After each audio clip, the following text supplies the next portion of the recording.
Bom, vamos aos últimos acontecimentos, né? Muitos acreditavam que haveria aí uma invasão da Rússia amanhã. A atualização que temos é que algumas tropas russas mobilizadas perto da fronteira com a Ucrânia retornaram então aos quartéis, né? Por que Putin estaria se retirando, professor?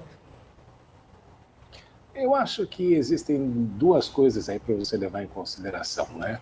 O objetivo dele era de que a Ucrânia expressar e deixar muito claro de que a Ucrânia não deveria se tornar parte da Organização do Tratado do Atlântico Norte, que foi estabelecida em 1949, para mais ou menos combater a antiga União Soviética. Então, Putin não quer ali que haja um país na sua fronteira tão importante como a Ucrânia fazendo parte de um acordo que não lhe é favorável. Essa é a primeira questão aí que ele conseguiu isso.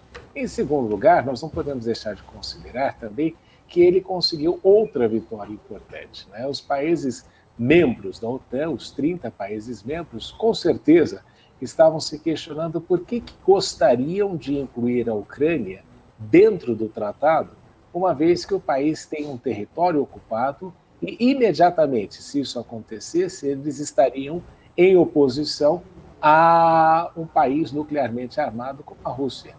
Então, quando você faz a conta, você também começa a pressionar porque não faria sentido este tipo de inclusão. E, obviamente, que esta guerra aí, esta suposta crise, tinha vários interesses eleitorais associados a ela. E Putin conseguiu aí manipular a situação de uma forma que lhe fosse benéfica. Então, ele é aí um dos grandes vitoriosos sem ter tido a necessidade de disparar um tiro. Professor, o embaixador russo, ele disse que as sanções do Ocidente não preocupam Moscou, mas a gente vê que não é tão isso mesmo que acontece, né? Porque senão eles não estariam aí preocupados com essa movimentação. Mas isso seria então uma vitória do Ocidente? Não, não é? Porque você tem que lembrar uma coisa aqui que é importante de enfatizar e que eu gosto sempre de relembrar. Se sanções funcionassem, Cuba não estaria até hoje sob a direção direta ou indireta da família Castro. Não é? As sanções funcionam por um determinado tempo, desde que você consiga atingir os objetivos. Mas depois, se você não conseguiu, o país consegue encontrar formas alternativas de resolver aquela situação. Veja, eu me lembro sempre de uma vez que eu estava em Cuba e eu pedi no hotel em que eu estava hospedado uma Coca-Cola. E veio a Coca-Cola, não é?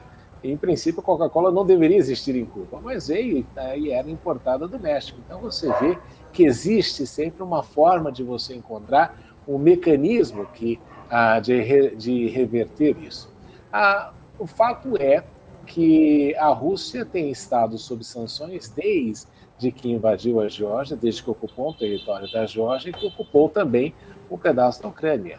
Então, essas sanções, elas, em princípio, prejudicam a Rússia, mas também prejudicam os países que vendem produtos para a Rússia.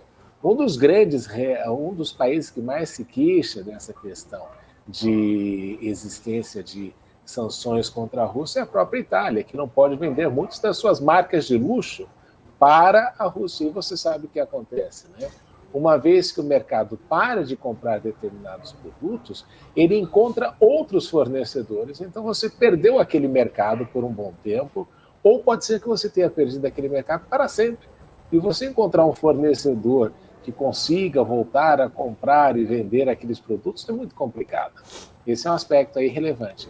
E a última coisa aqui que eu acho importante de falar, aí nessa situação, é que os russos tinham uma carta na manga. E essa carta na manga se chama China.